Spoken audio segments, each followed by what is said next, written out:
Your first time being able to pick up a media credential was at Darlington, and there was on the credential it said no women allowed. Yeah. Jay Wells was the PR person for Harry Gantz, and when I got in the press box and I saw him and that was on my press pass, I chewed him out. The following is a production of Dirty Mo Media.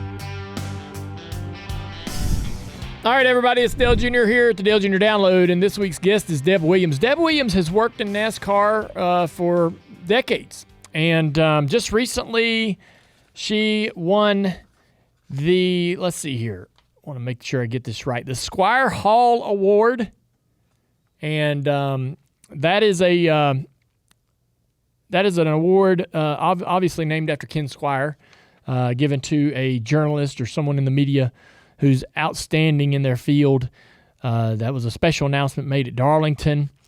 She's also the two-time recipient of the National Motorsports Press Association George Cunningham Rider of the Year Award. She's a two-time winner of the Miller Motorsports Award of Excellence, the first female reporter inducted into the National Motorsports Press Association Hall of Fame. She's going to have some stories, so I'm excited to talk to Deb. She's helped us out on a lot of projects. You might have heard her on the last season of Becoming Earnhardt. But either way, this will be a lot of fun seeing what kind of cool stories she's got to tell us. Let's bring her in the room. Deb Williams on the Dale Jr. Download. So, Deb Williams, I've been looking forward to this conversation. So, I guess my first question for you is, when did you first start working in racing? I first started working as a reporter in racing in the 1970s during the summer when I was working for the newspaper in Waynesville, North Carolina. Yeah. And I would cover the weekly races on Friday night at the 3rd Mile Asheville track. Asheville Weaver. Asheville Weaver was that was New Asheville Speedway. New Asheville up in on Amboy Road down by the river where Jack Ingram had his shop, and I was over there with Jack Ingram and Harry Gant and Bob Presley. And, my gosh. Yeah. Where did you live in that area? I did. Okay. I grew up in Canton, North Carolina. Okay. All right. So so you start your racing career in racing, I guess, started around that time. But all right, so now that I know that, I kind of want to dial back. Okay. Your family had you around racing as a child, though. You were at Asheville Weaver Speedway as a baby. Yes. In fact, they were going when Mother was pregnant with me. Yeah. To the races. And, they were just fans? Well, Daddy was a machinist in the paper mill there. And I always loved cars. And basically, there were two things that mattered in that area, cars and football. Mm-hmm. And my cousin, who was in high school with Bosco Lowe, they started the Asphalt Gladiators, which was the group of teenagers that were into cars, and they were there to educate people about cars and car maintenance. And if somebody was stranded on the road, they would help them. And they were also the ones that put on the car show every Labor Day. Car show? Yeah. Well, it's just hot rods or just anything you want to just pull out? Yeah, candy apple reds, cars and all. And my cousin actually went on and won Top Rod in the Nation in 1972. There you go. So he had a Roadster that he had fixed and detailed, and its name was Sweet Thing. My gosh. So the only place Mother and Daddy could get me to quit crying and sleep till I was a year old was under the loudspeaker in the infield at Asheville Weaverville when it was dirt. Yeah. Yeah. You would go to racetracks around the area with your dad. When did you start to remember, what's your earliest memory of being around a racetrack or around race cars? About 4 years old. I remember sitting on it was either the hood or the trunk of the car, both turns 1 and 2 at Asheville Weaverville. Damn. When it was dirt. Yeah. And then in the late 50s, like 58, 59, 4 or 5 years old, was when Frank and Hilda Presley fielded a car for Ralph Earnhardt, my grandfather. And Frank and Hilda had been in high school with my parents, and Presley's garage at the foot of the Canton Hill was a place to go. And when Frank was working on cars in the body shop during the day, he would roll Ralph's race car out front. And that's the first race car I ever touched. And what did it look like? Oh, well, it I just remember it wasn't brightly painted. It had a number on it, and it had been beat up a little bit, Yeah. and I just put my hands up on the passenger side and pulled myself up and looked inside of it, and bare minimums, Sure. nothing fancy. And then what was really cool was when one summer the Asheville tourists didn't come to Asheville to play minor league baseball, and they turned the baseball park into a racetrack, and the flag stand was at home plate, and I believe that was when Ralph put Dickie Plemons in the dugout. Right. That picture, that famous photo. Yeah. Yeah, I've seen that picture 100,000 times, and I had no idea forever what the story was behind it. Yeah. But it wasn't uncommon for them to race at baseball fields. No. It just seems so strange to me. I can't even visualize what it would look like to see some coupes running around the outer stretches of the. I guess they would run way out by the wall. I mean, right? Out to the infield. Yeah. Right. They would, the flag stand, like I said, was at home plate. Yeah. And then they would come down and go by the dugout near first base and go all on the way out to in the wall. Outfield. How did it not and come destroy around. this ballpark? Not rut it up, and I guess. Well, back then, everybody would just, I want to build a racetrack. And they'd get their bulldozers out and, build one. I can remember one down on Jonathan Creek in Haywood County.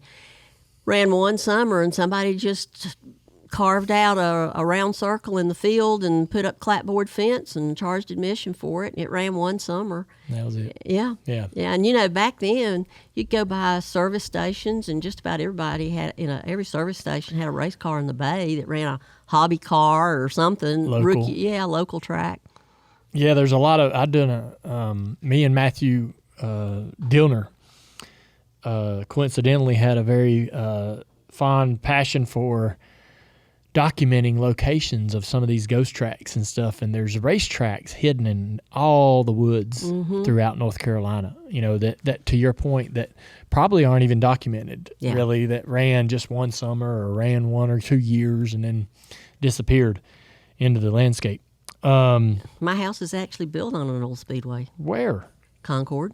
Really? Yeah. The original Concord? It's the one that started out, I think, as Harris Speedway, and it became Concord, and it's where they ran until the late 70s when the Furs built the one down on 601 South. Right. But, yeah, my house sits on part of the old first turn, and my street runs through what was the infield. And if you go behind the houses across the street from me and look, you can see the outlines of the backstretch. Really? If you know it, yeah. If you know what you're looking at. Yeah. That's the stuff that I love is like, we used to, I tell this story sometimes, but one of my favorite memories, I went out with Dad to what I think was the last race at Riverside. And during the weekend, it was like Friday or Saturday after practice, we rode by the location of the old Ontario Speedway. This was in late 80s.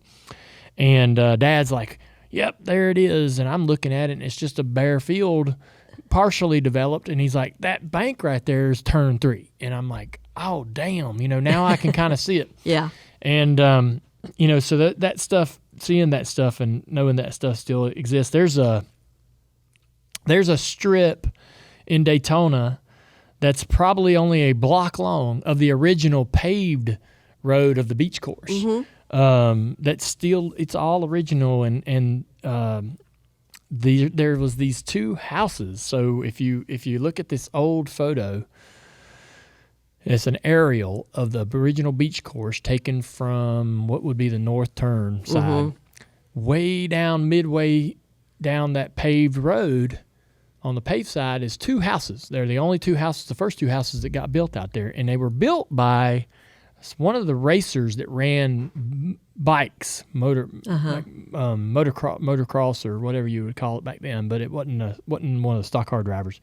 But it was a well-to-do biker or motocross racer or whatever, and because they used to race bikes out there too.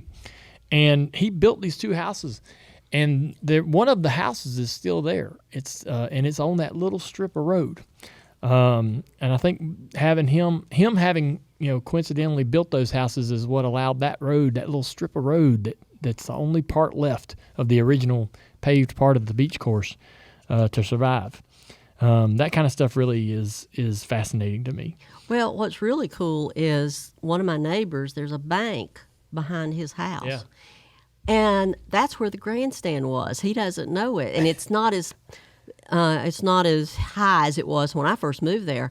But one of my neighbors was over the water sewer for Concord and then Cabarrus County. Yeah. And he got me a plat of the old racetrack, and it was one day when they were having a race. It's an aerial photo.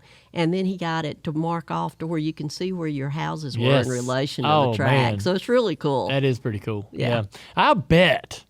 Now, I know there's been a lot of dirt turned over around that area since those days, but I bet somewhere down in the earth there's some stuff to be found, some metal detecting to do. But anyways, when you were young, your family's going to the racetrack, you were a teenager, you began attending races like Daytona, Rockingham, Charlotte. Mm-hmm. Talk to me about, this is when, NASCAR and stock car racing was very young. Mm-hmm. It wasn't a popular, iconic sport that it is today. How did you get drawn to it? What was it like, I suppose, being on the front end of something that would now, become one of the biggest sports in the nation? How was it? What was it like to kind of be there? If time travel had existed, my favorite thing that I think I would love to do is to go to the garage in, pick a year, 74, 76, somewhere in the 70s, and walk around in the garage on a Saturday or a Friday and just watch, people work and watch the drivers do what they do, and people just, because it wouldn't have been nothing like it is today. There probably been nobody there other than the people that were necessary. And so, imagine it was even more stripped down, in those early days in the 60s. It was, and the interesting thing about it was, it really wasn't a place for a child. Right. But Daddy, and there were no restrooms, it was outside Really? Toilets type thing. What do you mean? Well, if they had anything in the infield, it was a concrete building and just like an outside toilet. Yeah. And so Daddy would say, okay, go to the bathroom before you leave the house because you can't go again till you get back because there's nowhere for you to go at the racetrack. Yeah. And so he decided that when I was 10, he would try me at Bristol. Bristol was 2 hours away, and Mother would go with us. And he would see how I did there at Bristol. So I wasn't allowed to go to a super speedway until I was 13. Yeah. And he decided it when I was 13, then I could take care of myself at the super speedways. But that was the year, the only family vacation we ever went on. We went to Daytona that July for the Firecracker 400. What year? 1967. Damn. And started at 10 in the morning. And then that was also the year we went to Martinsville. We made it a weekend. Mother, Daddy, and I went up the Blue Ridge Parkway to Mount Airy, spent the night in Mount Airy, and then went over to Martinsville the next day. And go to Rockingham and see Daddy worked in the mill, so he had to be at work at 7 in the morning. Mm-hmm. And Charlotte was a 3-hour drive. Rockingham was 4-hour drive. And I can remember one time the three of us drove to Rockingham, sat outside the first turn while it rained till they called the race, and then turned around and drove 4 hours back. But they happened to have it rescheduled on the week of the state football playoffs. So Daddy and I went to the state football playoffs and then spent the night with my sister and brother-in-law in Raleigh, and then went to Rockingham and then swung back home. But the first time I ever saw Charlotte Motor Speedway, I was 13. And I fell in love with the area and promised myself that day that I would once live in the area and work in stock car racing. What was different about that area versus where you grew up? Just being close to the industry? Industry. Really? Yeah, because, I had a first cousin that lived in Charlotte, and it was known as the stock car racing capital of the world then, and Holman and Moody was here. You heard about Holman and Moody all the time. You're a child. What do you, I have a sister that's 11 years older than me. Yeah, all right. But I just, I was a daddy's girl. I grew up around car garages and racetracks and horse shows and football fields and, but it was funny. He had me sitting on a car helping him wax the car as soon as I was old enough to hold a rag and wipe the cleaner and all off of it. So it was just very intriguing to me. It was exciting. I liked the excitement, the adrenaline rush, the noise. I mean, everything about it. I just loved it. Yeah. What were some of the drivers, I think, that I'd be curious to know, what were some of the drivers that were fascinating to you then? It was interesting because throughout our family, on Mother's side of the family, everybody had different drivers. I had a cousin that was a Fireball Roberts fan. I initially was a Rex White fan. And then I paid more attention. There was Ned Jarrett. I thought his nickname of Gentleman Ned was interesting. And then Curtis Turner was viewed as the bad boy in the family. Mm-hmm. But then probably when I was about 12 or 13 was when I became a Richard Petty fan and stayed a Richard Petty fan throughout my high school years and all. And I had a Plymouth racing jacket that I wore to junior high that got stolen out of my locker one day. Oh, damn. I got it back. How'd you find out? It was a fella I ended up dating later on that took it. Holy crap. But they were just teasing me, and it was funny. The civics teacher was a big race fan in the 9th grade too, and so when it was announced that Richard Petty was going to Ford in 1969, he had study hall first period, and he had sat in his classroom. His father was actually a state senator, and he had sat in his classroom and he drew cartoons of Richard Petty going to Ford. And he knew where my locker was. And when I went to my locker for locker break and I opened up my door, there were all those cartoons he had drawn, pasted on my locker door. And then we had physical science in the 9th grade. And Mr. McFall was the teacher. And the day we took our final exam, he had the Indy 500 on the radio when we were taking our final exam. But we had the thing that stands out in addition to that year is funny to look back on it now, but we had a chapter on internal combustion engines, and I had the highest score in the class on the test, on the internal combustion engine test, and all the guys got mad. That was a big deal for a guy like Richard Petty to announce his moving from one manufacturer to another. We've kind of gone away from how that would affect people. It would be so impactful, to fans, because the loyalty to the brand or the manufacturer back then was a big deal, that factory support. You graduated, I guess, you worked as a sports editor at the Mountaineer in Waynesville, North Carolina. Mm-hmm. After graduation, you went and took a position at the United Press International.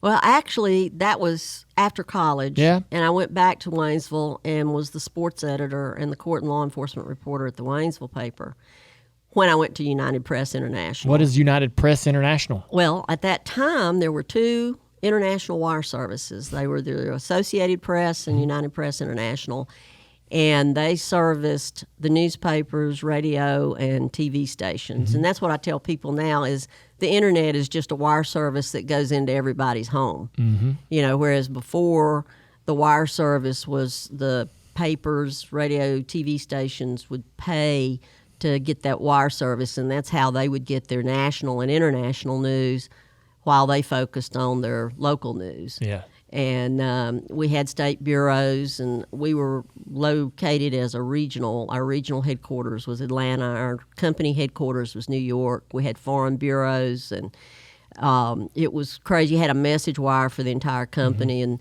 you always had to say when you were shutting down or opening. And one day I was working, and there was a message came across the wire from the Beirut bureau, and it said, shutting down, getting bombed. So you were just right on the edge of everything. Man. You got to interview Burt Reynolds. I did, yeah. That was when they were filming Stroke a Race. Really? Yeah, and they were at Charlotte Motor Speedway filming that day. Great movie.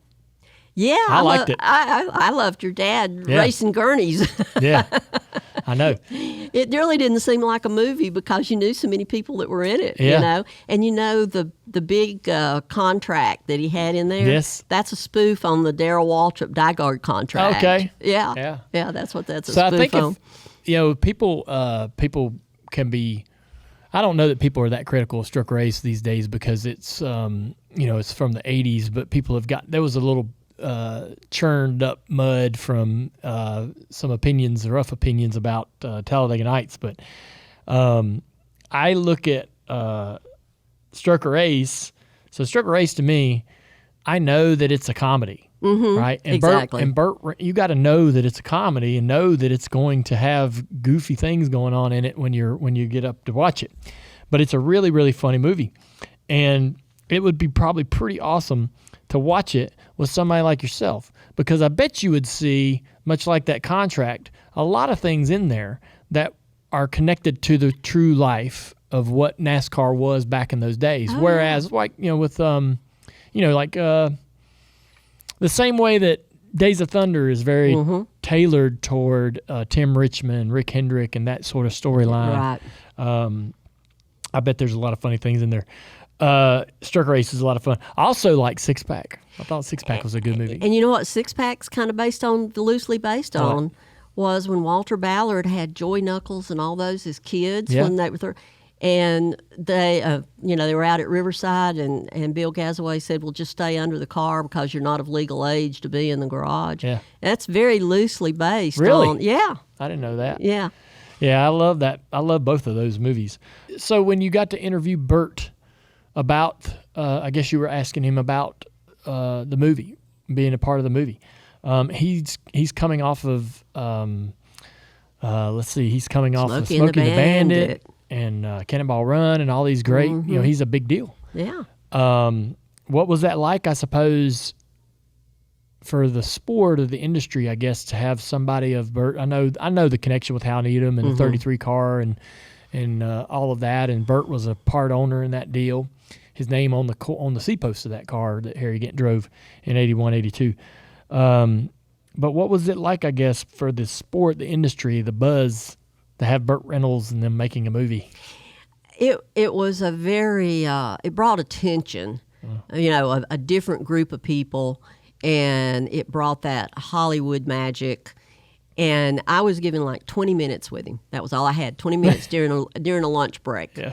And it was like, so I went back to when I first started, where I would write my questions down in the back of my notebook so that I'd make sure I ask everything. And he was very nice, very polite. And, he talked about how he was impressed by the people in the sport and their hard work ethic and everything. And so, it brought a magic, I would say, to the sport. It created a lot of eyes on it that people had not paid really attention to it before. It put a little glamour. It did in the sport. Is what it did. Yeah, a lot of things that happen in that movie that are very relatable.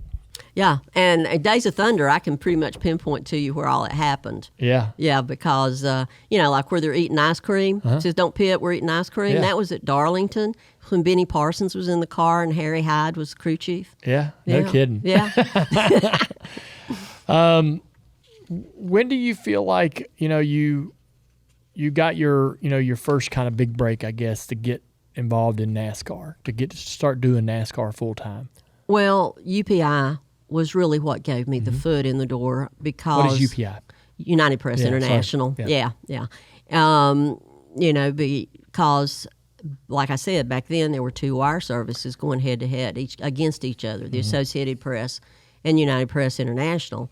And people knew that if they got you to write a story on them, it was going to go to all the newspapers, radio, and TV stations. Yeah. You gave them outlets they didn't have through a lot of things. And that was also when I got to cover more big stories in the 6 years I was with UPI than probably a lot of people get to cover in a career. But that gave me the door. That opened the door for me. Were you covering other things other than sports? Yes. Yeah. Was there ever a story that you covered that like really left an impact on you outside of NASCAR, outside of motorsports? Like a couple of them, really. Yeah. The deployment of the 82nd to Grenada. I was at Fort Bragg for that deployment. And the Dr. Jeffrey McDonald trial, which was what the movie and the book Fatal Vision was based on. Those two, you know, and we were on call 24 hours a day, 365 days a year. So you might, there was one time I covered 4 stories in 3 cities in 48 hours. Yeah. And, you know, but still at the top of the list was covering Richard Petty's 200th win for UPI. So your first time being able to pick up a media credential was at Darlington, and there was on the credential it said no women allowed. Yeah. That was Labor Day, 1980. 1980. Yeah, no women allowed in pits. Yeah. Yeah. And you were an exception. well, I didn't really need to go in the pits that day, but it was interesting because Jay Wells was helping out at. Who's that? Jay Wells was the PR person for Harry Gant for many years on smoking. In the U.S. tobacco. And he was PR at Rockingham at that time, but he was down at Darlington that year helping Bill Kaiser, who was running PR at Darlington. And he was in the press box. And when I got in the press box and I saw him, and that was on my press pass, I chewed him out. And he's up there going, "We're not talking about women like you. We're not talking about women like you." You chewed him out? Yeah. Really? Yeah. Yeah. And so the next time I went back, it wasn't on the Wasn't on there anymore. Dang. I hear you. You know, how do you feel like, you know, NASCAR has certainly had an evolution over the last, over my time around the sport. And if I look at, you know, if I really look back into the 60s and 70s, that evolution has just always been constant. Mm-hmm. You know, what's that been like for you as a female to see the sport sort of adjust and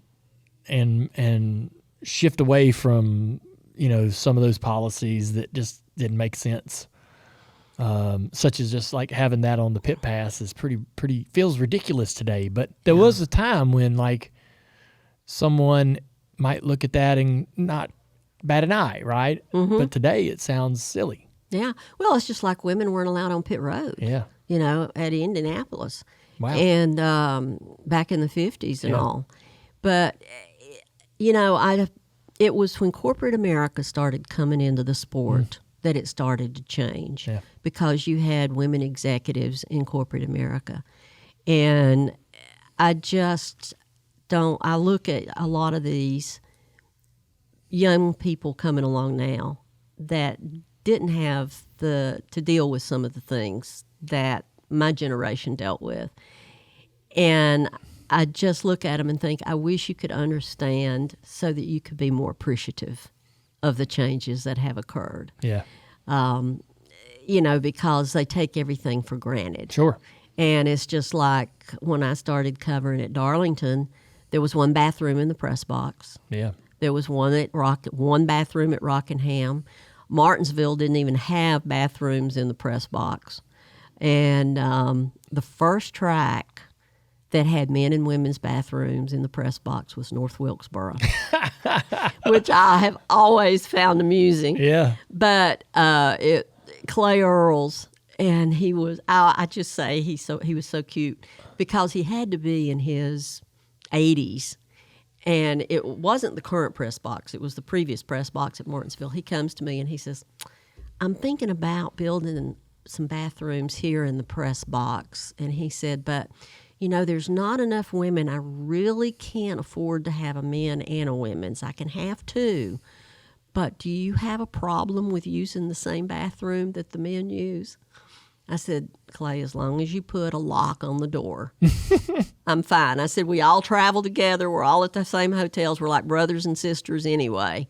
But I said, as long as you have, and you could tell he was very embarrassed. Yeah, for yourself. But you could tell he was very embarrassed about having to ask me about it. Oh, you yeah. know? But yeah, I told him, I said, as long as you have a lock on it, then that's fine. What you knew a lot of the drivers' wives in the garage. You know, what was your relationship, I suppose, like with them? And who were some of the wives that you kind of got along with the best?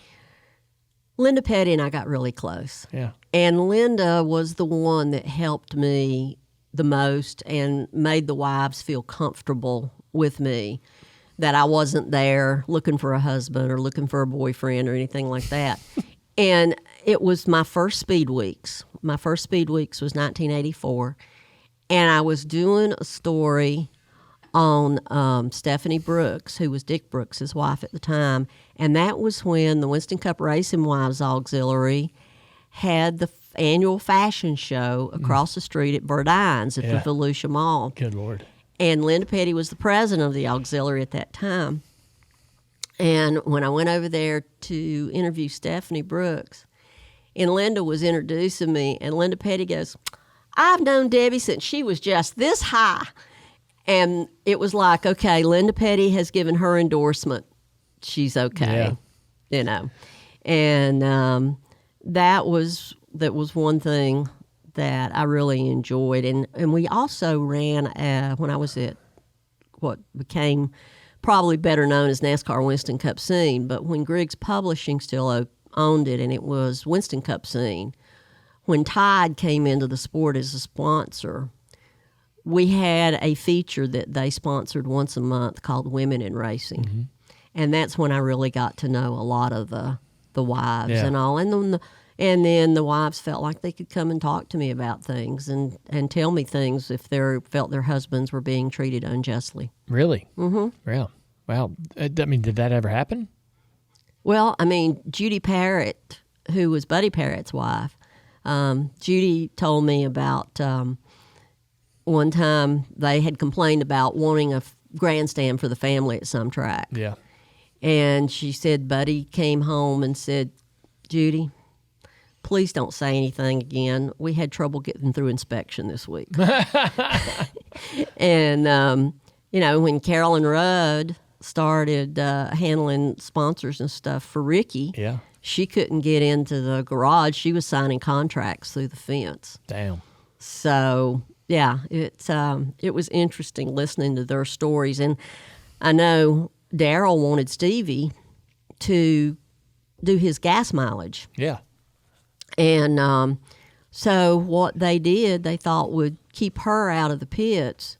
They made her get a crew license, and they thought, well, if we take one license away from the crew, one of the crew members, then they won't want her in there. They'll want to put it back on a crew member. But, I know that Linda Rudd, Ricky's wife, told me one time about a gate guard not going to let her into the garage, and she had Ricky's water and wet towels, and she just took the ice water and threw it on the gate guard and kept going. But she went to Humpy then and told Humpy Wheeler what had happened. She said, I never saw that gate guard again. Yeah. But, I saw a gate guard push Patty Petty at Daytona. Damn, Kyle's wife. Yeah. Yeah.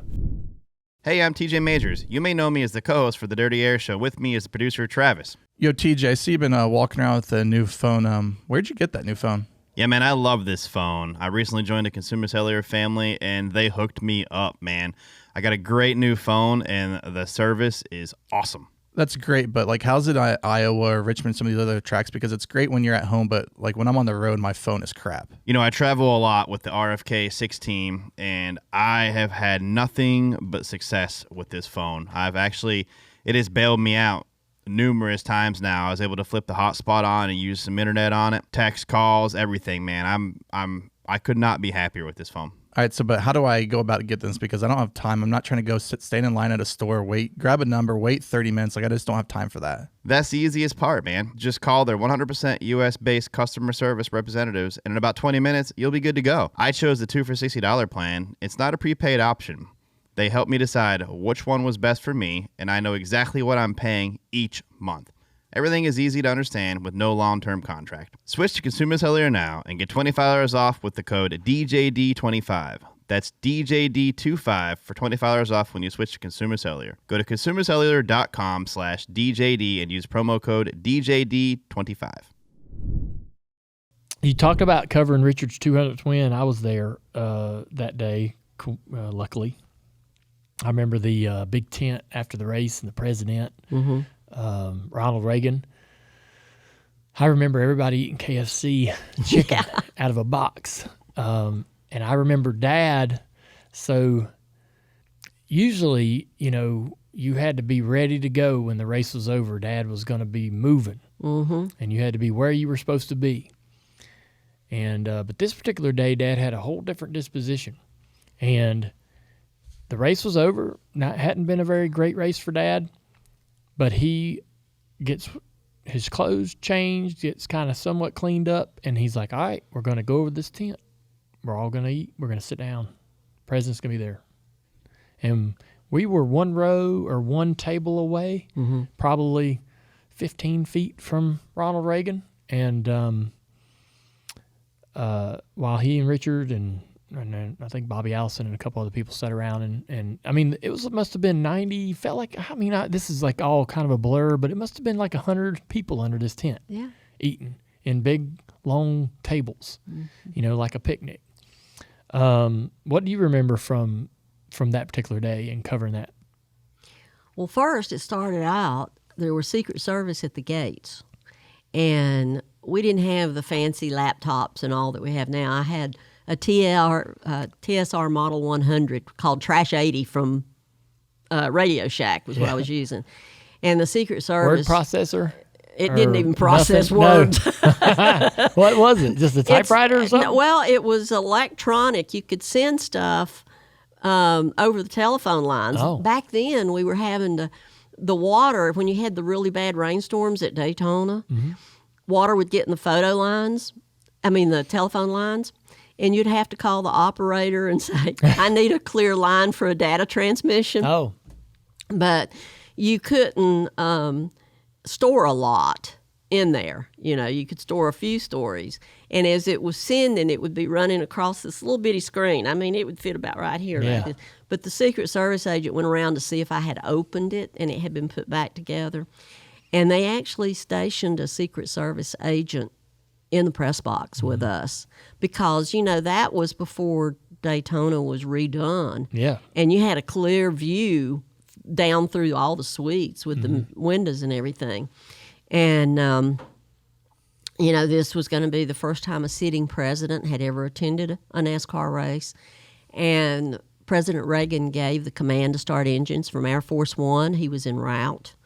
And then seeing Air Force One land at the Daytona airport as the cars are racing on the track was just a gorgeous sight. It was just a beautiful sight. I've actually got a large photo that I've had in my office for a long time of Richard Petty coming off turn 2 with Air Force One landing. And then it wasn't taboo to ask for drivers' autographs in the press box. And I guess maybe it was because it was a special win for Richard. But Richard sat in that press box after he did his post-race interview, and every media member who wanted the rundown, because they handed everything out in papers then, there was no electronics, no cell phones, none of that. He signed everybody's rundown that wanted the rundown signed. Yeah. And then he left to go to the picnic that you're talking about. And they had told us, they said, the media's invited to the picnic. And it was kind of like, well, we're all kind of riding on deadline. There's no way we're going to get down there. Y'all didn't get down there. Damn it. No, didn't get down there. Yeah. We were watching through binoculars. I bet. Yeah. It was pretty neat. I barely remember that. But, I must have been 10 years old, 9 years old. You've had a lot of different jobs working in NASCAR. Worked with Inside NASCAR as a reporter and writer. Worked with Griggs Publishing, manager and editor of GT Motorsports. You covered freelance writer for USA Today, the Associated Press, Winston Cup Scene that you mentioned. You were an editor there for 10 years, worked at that place for 18 years. Then you went to PR. Yeah. So the PR is on the other side of the fence. It is. You went from, covering the sport to actually, working with your coworkers to support and represent your drivers. Mm-hmm.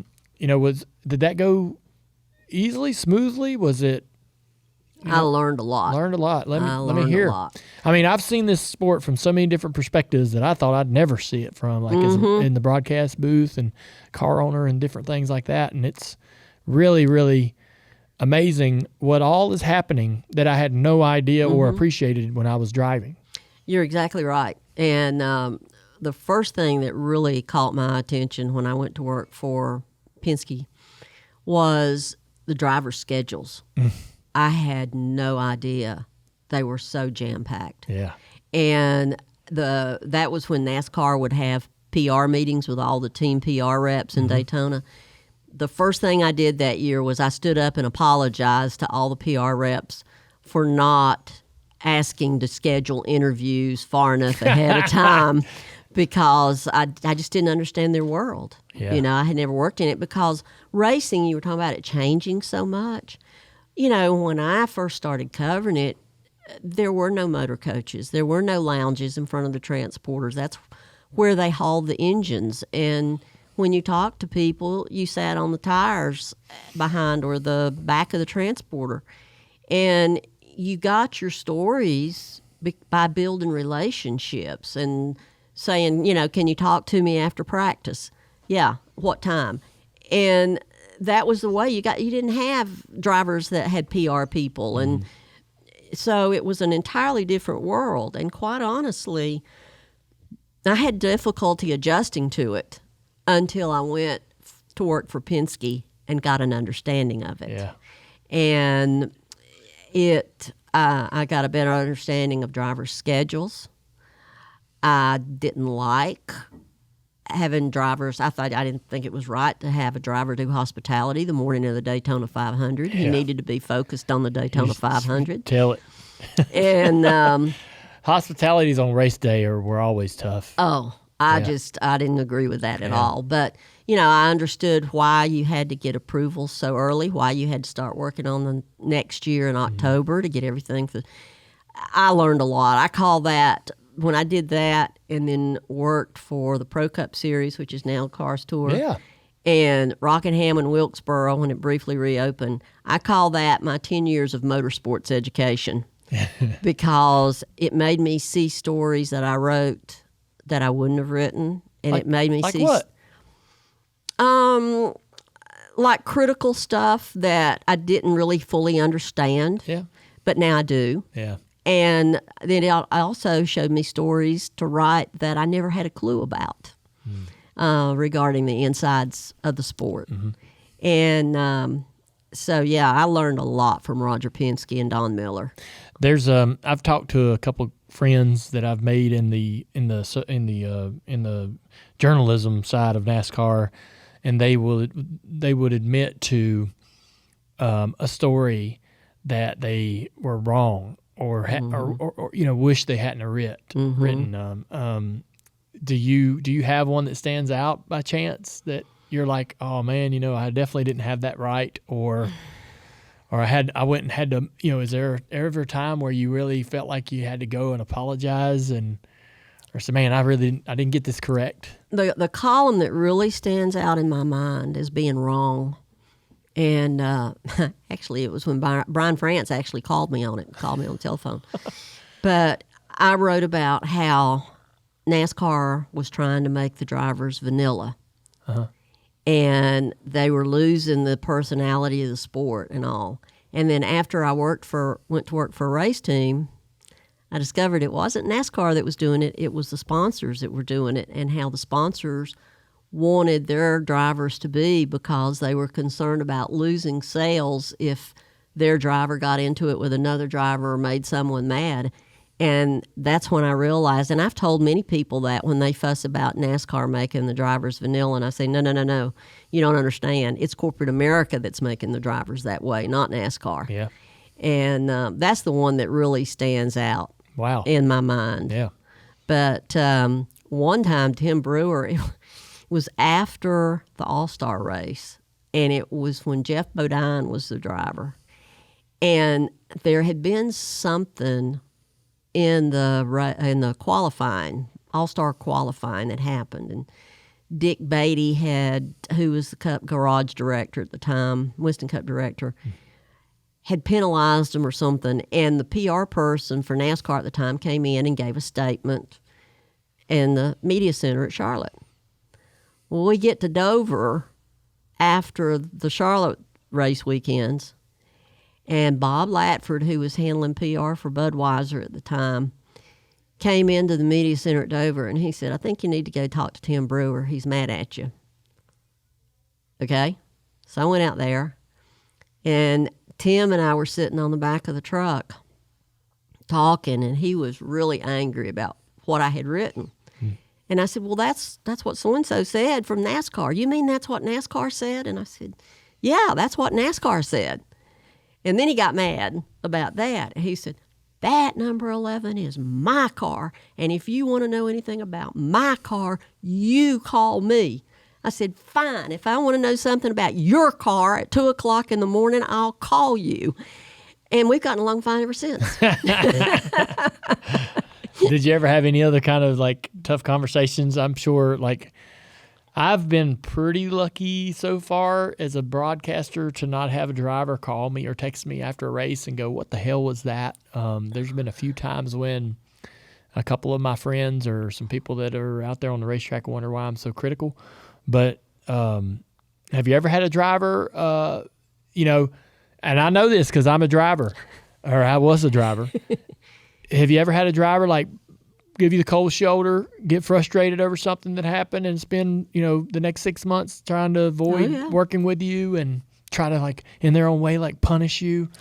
Yeah, well, we actually had Tony Stewart got mad at one of our reporters when I was editor of Scene. Yeah. In either April or May of one year.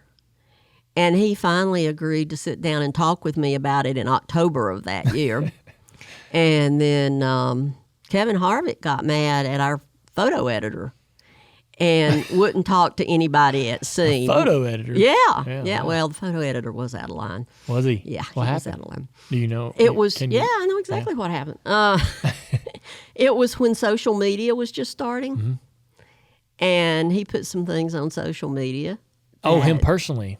Yes. Gotcha. I got you. Yeah. He wasn't representing the company at that time. That's no good.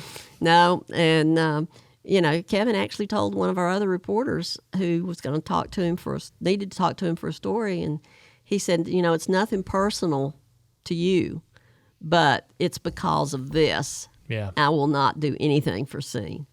And I couldn't blame Kevin. Yeah. But it's there was one team owner that I don't think I spoke to for 4 years. Who? Junior Johnson. Why? I thought he was out of line on something. He was? Yeah. You got mad at him? Yeah. What happened? You don't have to tell me if you don't want to. Well, let's just say he and I didn't agree on something at Riverside. Uh-huh. And so I wasn't going to deal with him. And 4 years. Yeah. And what happened was it ended when it was like, I learned a long time ago, if they don't want to talk to you, you can go to somebody else on the team and talk to them. But I was at his house doing an interview. It was when we had the Women in Racing. And I was doing an interview with Flossie. Yeah. Yep. And he didn't know I was there. And he walked in the kitchen. And Flossie goes, hey, Junior, Deb Williams with Winston Cup Scene. Low. But we got along fine after that. And when he was talking to me about when he was selling the team and all, we were sitting in the cafeteria at Rockingham. And he started going off in a different direction. I said, don't you do that. If you do that, I'm going to get up and walk away. Okay. Yeah. So he didn't. So why'd you quit PR? You went back into journalism. Well, Don Miller retired. I was with Penske Racing South. Mm-hmm. And Don Miller and Rusty Wallace each owned 25% of that team, and Roger owned 50%. And so Roger had the Indy car under Team Penske, and it was in Pennsylvania at that time. And so when Don got ready to retire, he explained to me that they wanted to put the Penske Racing South under the Penske Corporation umbrella so that if they couldn't just shut it down, because Penske Racing South was separate from Team Penske. If they just wanted to come in and shut it down, they could. But if it was part of the corporation, you had to have the board of directors vote and everything. And he felt that was the better way to protect everyone. Mm-hmm. And so what happened was Roger decided that had a flood in Reading, Pennsylvania. So Roger decided to move the IndyCar team to Mooresville. He also had a America Le Mans team then. That was before America Le Mans and IMSA. Actually, IMSA got put back together, you know. And so they restructured, and my duties got moved to Penske headquarters in Detroit at that particular time, or in that Michigan area. And my parents were getting older, and I felt like I needed to stay closer to them. And so it worked out that I looked for jobs outside of racing. I applied. Really? Yeah, I did. I applied for the PR job at Grove Park Inn, and technical writer for the U.S. Forest Service, and community relations at UNC Charlotte, and something that was open in sports information at Appalachian State. But the work that I kept getting was always in racing. And I was like, okay, God, I guess this is where I'm supposed to be. Yeah. So the work that I kept getting was in racing, and I just felt more comfortable going back into the. Now, I loved the time I was with the Pro Cup Series and handling PR. That was interesting because Jimmy Wilson, who now runs Modifieds, was the director at that time. Yeah. And Jimmy will laugh and say, yeah, she got me out of more trouble more than once, tell me to just shut my mouth and she'd take care of it. But I feel like that because of what I went through at Penske and Pro Cup and Rockingham and Wilkesboro has made me a better reporter. Yeah. It's made me understand more sides of the sport and understand something that Bill France Jr. told me one time when he was really angry at me and chewed me out. And he shook his finger at me and he said, you remember one thing, we all eat out of the same pot. And I didn't understand it when he told me that because I'd always been just a reporter. Well, that brings up a great opportunity to talk about what's going on in the sport today. The lawsuit between NASCAR and 2311. Mm-hmm. You know, you're kind of able to experience that firsthand, being in the room during the trial. And what is in the best interest of everybody going forward? What is the best outcome, and how do we get there? You know, never having seen a charter, I don't know what's in it. I wonder if maybe the suit was filed on principle because they felt like they were take it or leave it type attitude and they didn't like it. I know an attorney once told me, don't ever sue on principle, sue on fact, because if you sue on principle, you'll lose every time, but if you sue on fact, you'll be okay. The thing that bothers me the most is with NASCAR being a private company, one family, knowing what it came from, having been there in those early years, and seeing what they went through. Now, granted, you look back at when Bill France Sr. banned Curtis Turner for life for trying to organize under the Teamsters Union. Yep. And then you look at 1969 when Richard Petty was president of the Professional Drivers Association and what they were working for, and they walked out at Talladega and how Bill France Sr. dealt with that. Yep. So there's been a lot of things through the history that I think was wrong. But the thing that bothers me the most is when you have a private company and you've seen one family devote their life to building that company, to come in and then tear that company down. You know, we always are preached about free enterprise here in this country and building companies. And that's the thing that bothers me the most, is seeing one family that's devoted 77 years of their life through generations to build this, and then somebody wants to come in and tear it apart. That's the one thing that bothers me. And I'll have to admit that all of us that were in the courtroom last week were shocked at the emails and texts that were revealed. We certainly didn't expect anything like that day. We expected it in the trial. And some of the things that the judge has said was quite interesting, where he said, if either one of you think you've already got this case won, you're wrong, because it's in the hands of a jury.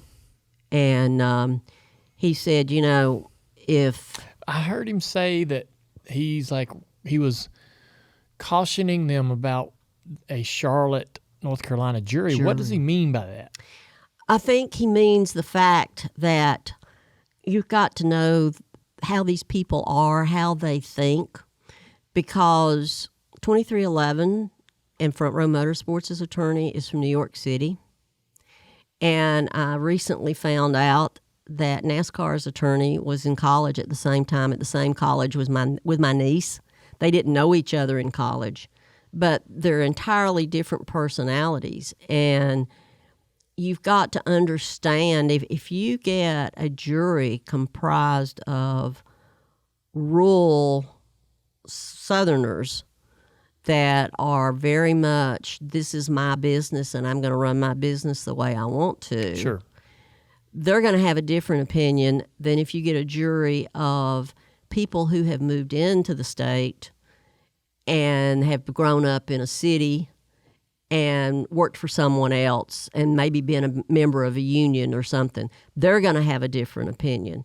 So I think the judge there was talking about personalities. I'll give an example. One time I was called for jury duty in federal court, and it was on a pornographic case. And during the attorney was questioning prospective jurors, and he asked this woman from Wadesboro who was in her probably late 50s, early 60s. And he said, well, can you give the render a verdict, a just and fair verdict on the case as it's presented? Oh, yes, I can do that. He said, well, does anyone in your house subscribe to Playboy, Penthouse, or the Playboy channel? And she bristled and she said, I don't allow that smut in my house. So she got removed from it. But, she had just said, yes, I can render a fair and just verdict on the evidence as it's presented. And then in the minute that it turned, she couldn't. But I think the judge was referring to the personalities. You've got to know the personalities of the people you're dealing with. Yeah. And he realizes, he said, if the plaintiffs, meaning 2311 and Front Row, win, he said NASCAR will look very different in 2026. If the defendants win, then we all know what NASCAR will look like in 2026. So I'm sitting there and I'm thinking, I don't know how I would feel if I was a track owner or running a track or trying to get sponsors or all, because until this trial's held in December, there's a lot in limbo. Yeah. I guess it's probably naive to imagine that it's there's an opportunity for everybody to sort this out before it goes to trial. It would be nice, but I think the judge summed it up again when he said it's clear this is not going to be like two friends who shake hands after getting into a drunken barroom brawl. Yeah. But it's like, I guess the best way for me to describe it would be it's two mules that have dug their heels in, laid their ears back, and bared their teeth. Yeah. This is the way I view it. Hey, everybody, you want the latest Dale Jr. download apparel? Visit shop.dirtymomedia.com. We're always adding new stuff all the time, especially like when we say something silly on this show. We'll put it on a t-shirt. Again, check it out at shop.dirtymomedia.com. You've seen the sport change a ton, and there's, when we talk about, just for example, the race cars themselves, there's been so much evolution of the cars physically. What is the general opinion of the media when they hear either people like myself or drivers or fans have criticism or critique of the current generation of race car? Do you look at that or hear that and go, this has been going on since the first car ever got built, right? This is, there's been criticism or debate or issue with any and every variation of race car we've ever had. Is it go in one ear and out the other, or is it a real conversation? Well, yes, we have always heard criticism of the cars. And it was always one manufacturer trying to get an advantage over another manufacturer. Sure. With this current car, I think it's like one veteran reporter told me when I first came into the sport. He said, as a reporter, there's two sides to every story. But you have to remember in racing, there's 4 to 5 sides to every story. And, I think the criticism of the car being too rigid was very valid. And I think that what you need to do is when someone tells you something, then you need to go talk to somebody. You don't just go for that one person, for that soundbite, for that clickbait, or for that's the biggest thing I see is everybody's just looking for that one quote to take. And they don't really go and talk and find out what's going on. It's just like To tell the story. Write the story.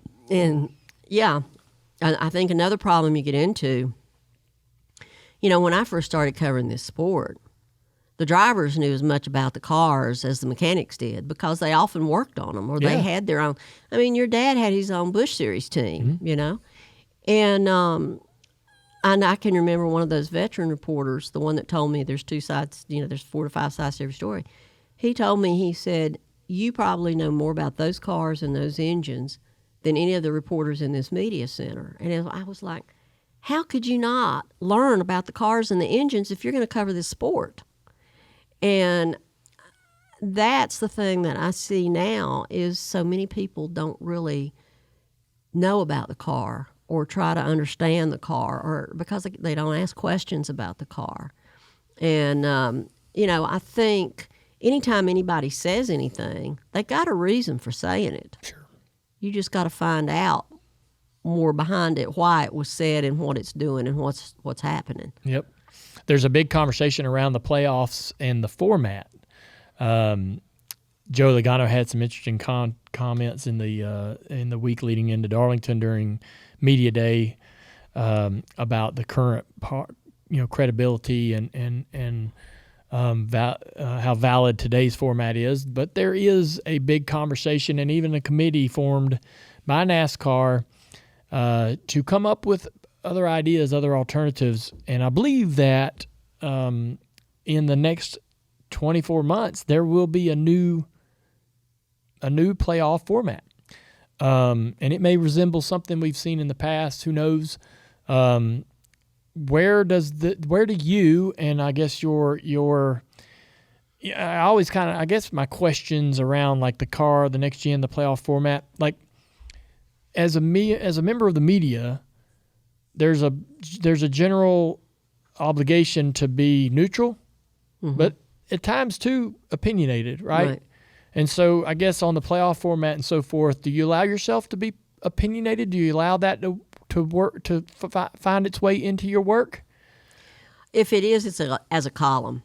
And that's where people have to realize if you're going to write a news story or a feature or a column, then it needs to be separated out. Because one of the first things that I was taught in journalism school is you are not the story.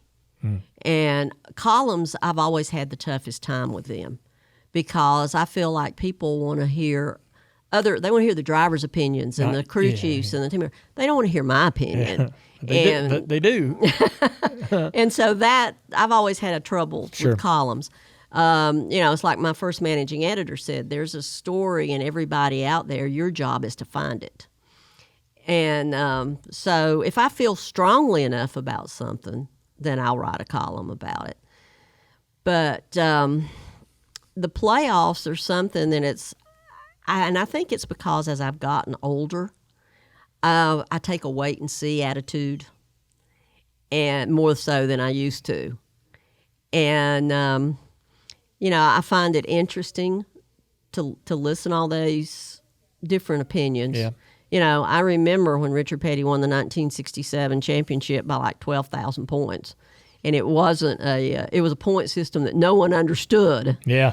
And then I can remember being at Rockingham when we still had 1 or 2 races to go, and them crowning your dad the champion. Mm-hmm. And so, in looking back, I can see where one race, and it's kind of questionable, but it's kind of the same thing in the Super Bowl. But then if you take a 3-race final stage and, are you going to do the average or who has the most wins or top? There's all kinds of things to do there. Yeah. And I don't think we should eliminate the playoffs. Sure. I feel very strongly about that. You like them? I like it simply because it creates good storylines. Yeah. And it's exciting. And, there's kind of that summer drag in the center of the season. But it's always kind of been there. Yeah, regardless it has of been. The playoffs or formats. Exactly. Yeah. And, people complain about how long it is. I said, look, these people used to drive 50 to 60 races a year. I said, it didn't get reduced to 29 to 30 until R.J. Reynolds came in. And I said they would end the season. I can remember as a teenager, them ending the season the second week of November and then starting the next season the third or fourth week of November. And you would get to Riverside in January, and it might be the third or fourth race of the season. And Daytona might even be the fourth race of the season. They didn't start the season there. That's right. So I think we need to keep the playoffs, but I don't have a problem with it being restructured. Who's your favorite driver to work with in the media? I usually answer that question with whoever makes the best story. I know that's what I answer on race day. Yeah. But who are some, I suppose, that you really always had a great experience with? Are you talking about now or earlier in Back my career? Back in the day, yeah. Some of the Richard Petty. Yeah. Cale Yarborough. Bobby Allison. Really? Yeah. Yeah, Bob, it was interesting because, Harry Gant, it was funny when Harry got... I can't see Harry ever being difficult. No. Harry was one of those that it was funny when he got the ride with Burt Reynolds and Hal Needham. He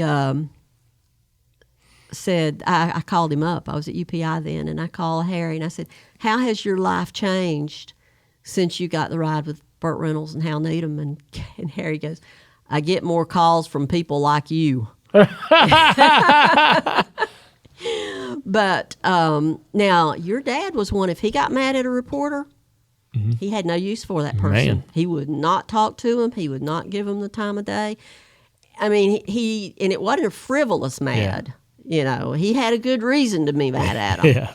But he and I always got along well. Kyle Petty is like a brother to me that I always wanted and never had. Oh, man. And, when I started working with these people as reporters, the attitude that I had about some of them as a fan changed because I found out they were really nice people. Yeah. Rusty and I got into it one time about when he had his lawsuit against Raymond Beadle. Uh-huh. And he was mad because every time he turned around in the courtroom, I was sitting there reporting on it. Yeah. And, it came out how much money he was making, which he didn't like. Because some of the fans got mad at him. And I told him, I said, well, if you didn't want it out, you should have told your attorney and let him seal it. I said, because anybody can, it's a public document, it's public record. Anybody can go in and walk in the clerk of court's office and ask to see it. He said, you mean it's not just open to you because you're a reporter? I said, no. I said, it's public record. Then he got mad at his attorney for not telling him he should have sealed it. Yeah. Damn. Newman had a dry sense of humor. Newman had a dry he's got a dry sense of humor. He does. Yeah. You worked with us a little bit on, quite a bit actually, on Becoming Earnhardt in 1980. How was that experience? That is a piece of work that I'm really proud of. Fun. Yeah. Yeah. Did you think that the series, we did the first season, the 1979 season. Had you listened to it at all? Mm-mm. So you didn't know? No. What did you expect from that series, and what was your opinion of the way it turned out, I suppose? Oh, it's just so insightful. Yeah. So insightful. And, I think it's great. I think a lot of people don't realize how much Dale changed. Man. From the late 70s and early 80s. Wasn't the same person. No, he wasn't. And, even dealing with him in the 1990s was entirely different than dealing with him in the early 1980s. Yeah. And because he was very uncomfortable. He was very self-conscious about not having finished high school. And it made him uncomfortable to be in those situations. And, he was comfortable with Tom Higgins of the Charlotte Observer, and they could do hunting and fishing and discuss that. But he was an entirely different person. So, I think it's great to go back and get those interviews and listen to the broadcast. I'm with you 100%. I felt like when Dad passed away, that person I knew so well, and I could almost predict exactly how he was going to act and what he was going to say when he walked into a room.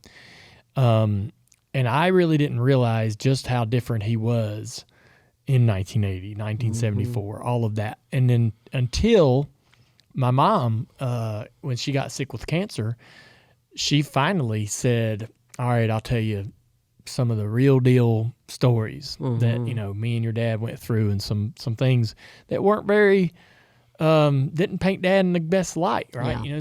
He's a bit of a goofball and idiot sometimes, before he became somebody. And it made me go, damn, maybe I need to dig into this chapter of his life a little more to really see what else is there. And so doing that series really helped me not only almost get as close as possible to traveling back into those garages and seeing what it might have been like. I learned a ton about Darrell Waltrip, Die Guard, all of that stuff, Buddy Parrott, Lanier. All these, Lenny Pond, what a quirky little sense of personality this guy was. Just so many cool things that I learned about doing that stuff. But I think the other thing that came out of that was unexpected was, so Rod Osterlund's still with us, and Rod's out west, and he's a bit of a recluse. And what I've learned is he really took the sale of that team very personally, and he's held on to that. And listening to his family, who I've been in contact with, he's a bit apprehensive to reconnect with that part of his life, or even sit down and have a conversation at this table, for example. He's gotten warmed up to the idea, but I think that he believed that everybody was not happy, about him selling the team, and he's kind of held on to some unnecessary burden and grief over that. But he's still got a sharp mind. So I've never ever met this guy that I remember. Yeah. Or maybe I was around him and didn't know it, but I've never even had a chance to say hello to him. But actually, after doing this series, I realized that there's a lot of things that Dad could be thankful for giving him the opportunity to become what he became. One of those is absolutely Rod Osterlund for putting him in that car in 79 or even giving him a couple runs in 78. But going in and saying, we're all in on Dale Earnhardt for 79, racing for the Rookie of the Year, and then winning the if that doesn't happen, who knows, right? Yeah, If Dad shouldn't have made it. Like the Dale Earnhardt in 74, 75, 76 should not have made it. Yep. And, looking at his statistics, where he raced, what he was doing at Metroline and Hickory, yes, he was successful on a very low level. But, when he would go run the big sportsman races at Martinsville and so forth, he wasn't beating Butch Lindley and Sam Ard and all these guys and Jack Ingram. But he made it off of, a couple of, unique moments, and one of those was Rod. And so I got the chance to talk to Rod. Over the course of the Sonoma race weekend this year, I was able to develop a text conversation and then eventually a phone call to speak to him, which was really, really cool for me. So I'm thankful that you were part of the Becoming Earnhardt series, and just kind of wanted to share with you what that had. What other things, unique things that had created and opportunities in terms of being able to just tell Rod, thank you.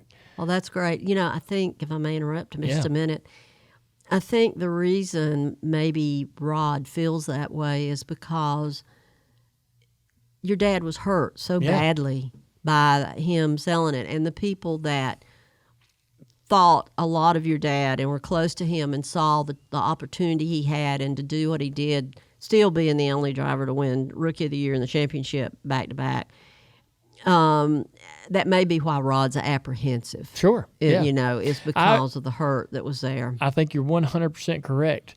And I don't, I don't deny that probably was the dominating emotion around all of that when it happened. But I wanted, it was great to be able to tell Rod, like, hey, man, I know that wasn't great. I know you're unhappy. I know you didn't want to do that. And I know that that upset Dad and all the people in his orbit. But, man, if you hadn't have given him the shot, holy moly, thank you. Yeah. I mean, he still give him the chance, and that was a incredible thing. I've really enjoyed this conversation. I have too. I can talk racing all day. I know, I can too.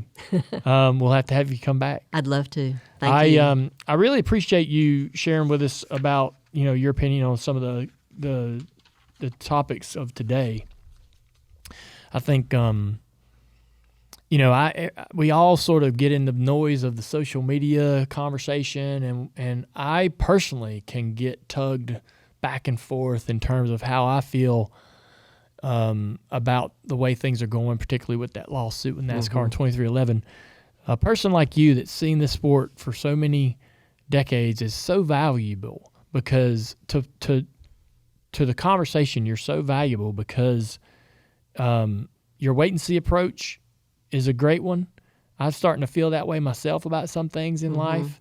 It's like I used to just jump to a conclusion, jump to an opinion. I did too. And I'm like, you know what? I might just wait this one out because I've been on the wrong side of things too many times, and I've learned, by waiting and getting more information to make a more sensible opinion of things. But yeah, and if I may say something right there, when you're talking about waiting. I was thinking we were outside the courthouse last Thursday, and Michael Jordan was making his statements.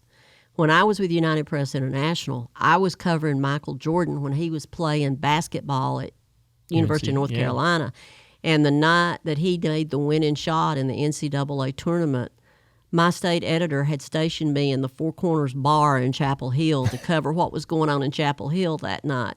So to have come this way, it's like I would have never seen this, and that's going through my mind while I'm standing there getting the quotes from that. And, Brad Daugherty and I are from the same neck of the woods. Brad Daugherty's school was in my high school's conference. Yeah. But, so that's another thing. It's, as you've said, I always was quick to jump to conclusions and just take a wait-and-see attitude. Yeah. Well, it's hard to not have an opinion when you're doing a podcast we're almost forced to have to give one every single week. But yeah, I don't know. I just want things to work out. I want everyone to be happy. Mm-hmm. And I want NASCAR to be happy, but I also want Michael Jordan and Denny to be successful. What's best for the sport? Yeah. It's good. It's good for them to be a part of it. And I wish everybody could figure it out. But, yeah, I do too. All right. Thank you, Deb. It's been fun. Thank you. Always enjoyed it tremendously. You bet. You always got a friend here at Dirty Mo Media, and we're thankful for you. Deb Williams on the Dale Jr. Download. All right. So Deb Williams on the Dale Jr. Download. Those are fun conversations. I just am jealous, honestly, of all the things that she's been able to witness in this sport. I was around for some of the stuff in the 80s, but to have been old enough to have cataloged the memories would be pretty neat. There are several people in the media side of NASCAR that have been around the sport for a long time and witnessed many, many changes and many unique moments. And I feel like that information and knowledge and storytelling is so valuable. And so we're really thankful for Deb to give us some time today. And just a lot of fun. She had some pretty cool highlights in there, I would just say. We think about highlights on how we're going to clip this thing, and there were some good moments in there. But, I'd love to have her back. We could probably get a little deeper into some of these more challenging moments in the sport that she was a witness to, and see how comfortable she might be getting into some of those things. But that was just a bit of an introduction to who she is, so I'm thankful for Deb and hope you enjoyed the conversation. And we'll be back next week with another guest. We've only got a few left this year before we wrap it up. And so we'll see who's coming up.